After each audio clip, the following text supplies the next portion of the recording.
여러 가지 시장의 이슈들이 여전히 있는 가운데 오늘은 로봇 관련된 이야기 좀 진행해 보려고 하는데요. 일단 매수의 타이밍으로 보는 것보다는 미리미리 공부를 해 놓자라는 의미로 받아들이면 좋을 것 같습니다. 미국 규제의 흑과 백이라는 주제로 오늘은 이야기해 보려고 합니다. 여러분들 한번 제 얘기 들어보시면 좋지 않을까라는 생각 들어요. 공부하는 시간으로 삼아봅니다. 미국의 중국산 로봇 규제는 국내 로봇주에게 분명한 기회입니다. 다만 중국산이 막히면 한국주가 전부 오른다라는 접근은 위험할 수 있겠죠. 진짜 수혜주 4가지 조건 증명하는 기업에만 돌아갑니다. 비중국산 공급망, 미국 현지 레퍼런스, 데이터 보안, 핵심 부품 내재화 이런 키워드 중요한데요. 일단 이 4가지를 실제로 증명할 수 있느냐 이 부분들에 대한 이야기 오늘 좀 나눠보도록 하겠습니다. 자, 로봇, 미국과 중국 기술 패권 전쟁의 새로운 전선에 놓여져 있는 그런 상황입니다. 반도체와 AI 모델 중심에 진행이 됐던 미국과 중국의 기술 경쟁이 이제는 현실 세계에서 직접 움직이는 피지컬 AI와 로봇 쪽으로 좀 확장이 되고 있어요. 미국이 중국산 로봇을 경계하는 가장 큰 이유는 로봇이 단순한 기계가 아니기 때문입니다. 로봇에는 카메라, 라이다, 그리고 마이크, 통신, 모듈, 위치, 센서 모두가 탑재가 됩니다. 그래서 공장, 물류센터, 군사시설들을 돌아다니면서 내부적인 공간에 대한 구조와 작업 데이터까지 실시간으로 모든 걸 다 수집을 합니다. 결국 로봇은 움직이는 컴퓨터이면서 동시에 움직이는 정보 수집 장치가 됩니다. 그러다 보니 미국 입장에서는 사실 이 중국의 이런 부분들 불편할 수밖에 없어요. 그래서 미국은 이런 움직임을 가져갑니다. 미국 하원은 국방수검법에 중국, 러시아, 이란 등 적대국과 연계된 휴머노이드 로봇을 미 국방부가 조달, 운용하지 못하도록 제한하고 있고요. 현재는 군 조달 제한에 무게가 많이 실려있는 그런 상황입니다. 그러니까 현재 국방수검법은 민간 판매 전면 금지보다는 군 조달에 대한 제한에 무게가 더 좀 실려있고요. 여기서 한 단계 더 강한 것이 바로 가드 액트입니다. 휴머노이드 사족보행 로봇의 통신 장비를 FCC 규제 목록에 포함을 했어요. 위험 장비로 판정할 경우에 미국 내에서 상업 판매까지 사실상 차단이 가능한 부분이 나타난 거고요. 일단 뭐를 봐야 되냐면 미국이 우려하는 게 무엇인가를 봐야 돼요. 군사적인 이용 용도로 적용될까 봐 불편합니다. 휴머노이드와 사족보행 로봇은 산업용으로 개발됐다 하더라도 감시, 정찰, 전투, 보조 장비로 전환할 수 있다라는 부분이고요. 그리고 공간 데이터에 대한 유출입니다. 센서와 카메라를 통해서 공장, 병원, 연구소, 군사기지 내부를 3차원으로 매핑하고 민감한 정보를 수집할 가능성 제기되고요. 그리고 원격 통제와 물리적 공격입니다. 소프트웨어 업데이트나 원격 접속 기능이 악용될 경우에 로봇이 배치된 환경에서 생산 차질이라던가 물리적 방해를 유발할 수 있다는 우려 당연히 생길 수밖에 없는 부분이고요. 이제 드론에 대한 부분들, 미국이 드론 시장에서 중국의 DJI에게 주도권을 내준 경험을 로봇에서만큼은 우리는 진짜 이거는 다시는 밟지 않을 거야. 우리는 이제 이 드론 기업 우리 이때 진짜 너무 짜증이 났었기 때문에 다시는 그러지 않을 거야 라는 이야기를 하고 있을 수밖에 없겠죠. 그래서 이런 부분들이 결국에는 이 회사 같은 경우에는 렌즈 이런 거를 같이 좀 영위를 하다 보니까 다양한 거를 많이 만들더라고요. 드론뿐만 아니라. 그래서 이 부분에 있어서 지금 시장에서는 굉장히 좀 불편해하죠. 그래서 이런 전철을 우리는 밟고 싶지 않다. 이런 이야기들이 많이 나오고 있고 그러기 때문에 우리가 이 부분에 있어서는 미국은 이거를 굉장히 피하고 싶어 하는구나. 이런 거를 로봇 산업에서도 당연히 좀 적용하고 싶어 한다라는 것을 알 수가 있는 그런 상황입니다. 그런데 여기서 로봇의 전처, 그러니까 드론의 전처를 밟지 않겠다라는 이야기가 나왔고 반복하지 않겠다라는 부분들이 나오면서 아까 말씀드렸던 이런 부분들도 같이 통제를 하겠다라고 이야기를 하고 있는 건데요. 자, 그러면 한국 로봇 사업에 이 부분들이 규제가 열렸다라고 봐도 무관할까라는 또 생각을 우리는 하게 됩니다. 한 단계 더 나아가서 일단 한국 로봇 로봇 산업에 열린 기회는 뭘까요? 미국 규제의 밝은 면이 명확합니다. 일단 중국산 로봇 그리고 부품이 미국 시장에서 배제될수록 비중국에 대한 대체 공급망이 굉장히 필요해져요. 부품 공급망에 대한 재편 필요해지고 미국 의회에서도 단순히 중국산을 규제하는데 그치지가 않고 미국 내 로봇 제조를 활성화하면서 한국과 일본 같은 동맹국과 협력해야 한다는 그 방향성 자체가 좀 강조가 됐어요.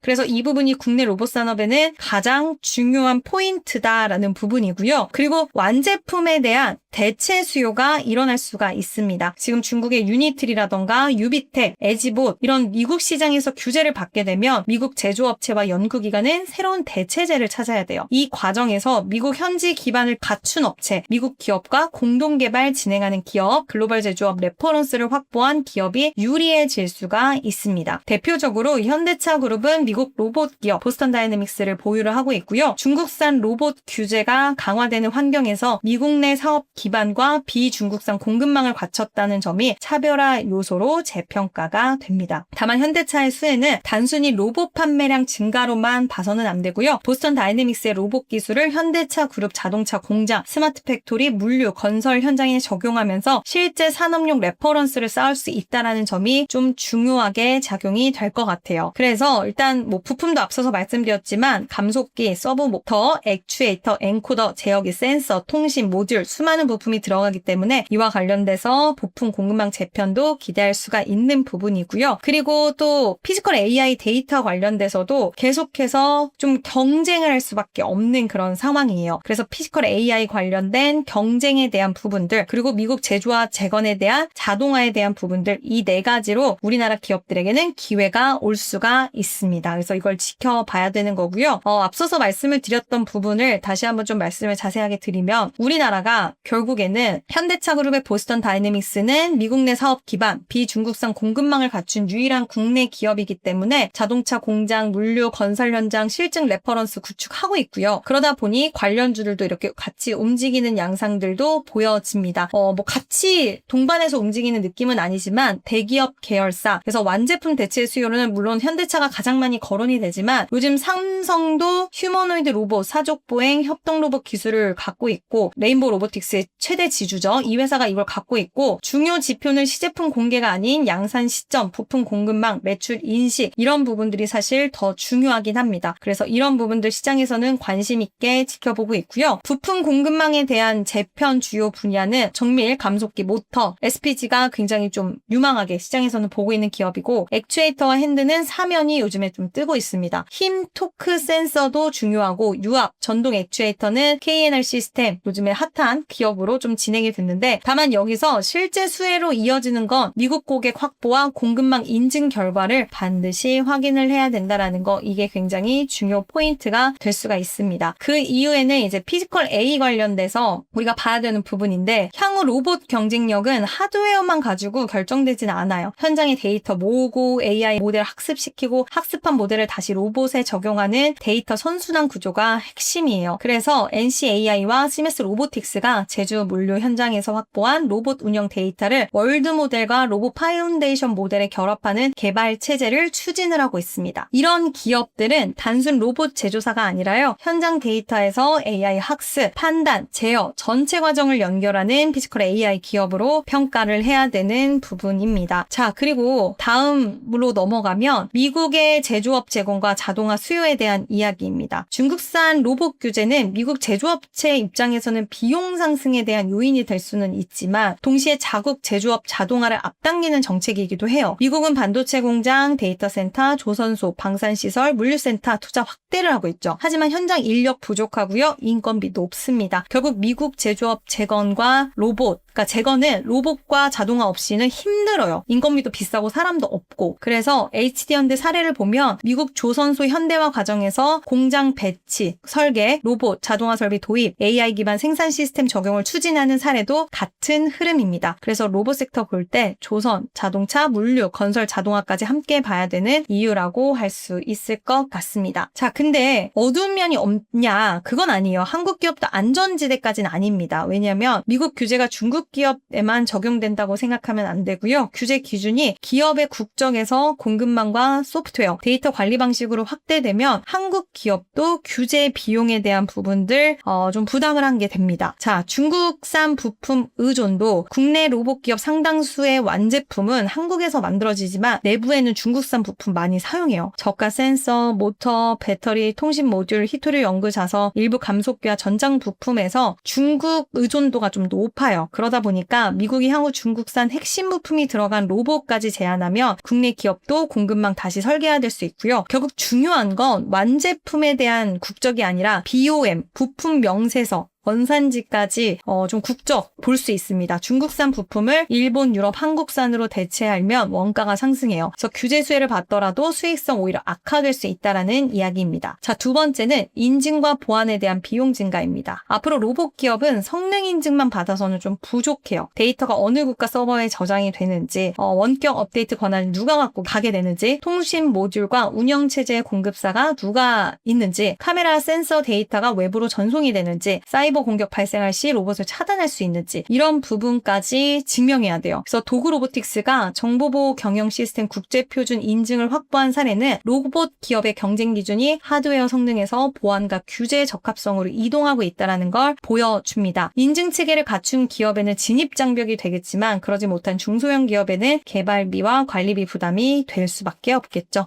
자, 중국의 반격이 시작됐습니다. 미국 규제가 중국 로봇 산업을 무너뜨릴 거라는 기대도 경계를 해야 됩니다. 일단 중국은 로봇 전용 산업 펀드, R&D 보조금, 세제 혜택, 저금리 대출을 통해서 로봇 기업을 지원을 하고 있어요. 그래서 미국 시장이 막히게 된다라고 한다면 중국은 내수, 중동, 동남아, 남미 시장 공략할 수 있고요. 결과적으로 글로벌 시장은 두 개로 분리될 가능성도 있습니다. 그래서 이런 부분들이 한국 기업은 미국 시장에서 인증 경쟁해야 되고 신흥국에서는 중국과 가격 경쟁을 동시에 해야 된다. 이런 부분 좀 답답할 수 있겠죠. 자, 근데 여기서 기술보다 주가가 먼저 좀 움직이는 부분들도 사실 있기는 있어요. 정책 뉴스가 발표되면 국내 로봇주는 완제품, 부품, 자동화, AI 관련 종목도 한꺼번에 움직이는 경우가 많아요. 그래서 일괄적으로 상승하는 기업들이 다는 부분들. 하지만 모든 종목이 다 똑같은 이유로 올라가는 것은 아닙니다. 그래서 실제 규제에 대한 수혜는 기업마다 다르고요. 미국 매출이 없거나 중국산 부품 의존도가 높거나 양산 경험이 없거나 로봇이라는 이유만으로 상승할 수 있다라는 부분들. 근데 정책 기대감과 실적 연결 가능성 이런 부분들은 반드시 좀 구분을 해야 되는 체크 포인트고요. 국내 로봇 밸류체인 점검 들어갑니다. 일단 완제품 쪽에서는 현대차 당연히 보스턴 다이내믹스 생각나고요. 삼성전자, 레인보우 로보틱스, 미국 현지 기반 완제품 기술, 그룹 내부 실증처 보유 여부가 핵심이 되겠습니다. 자, 그리고 핵심 부품 SPG, 사면, KNR 시스템, 우린 PTS, 로봇 부분 실적 비중 확인 필수적으로 부품 쪽에선 봐야 되고요. 피지컬 AI와 소프트웨어는 NCAI, 시멘스 로보틱스, 현대 오토에버, 실제 현장 데이터와 로봇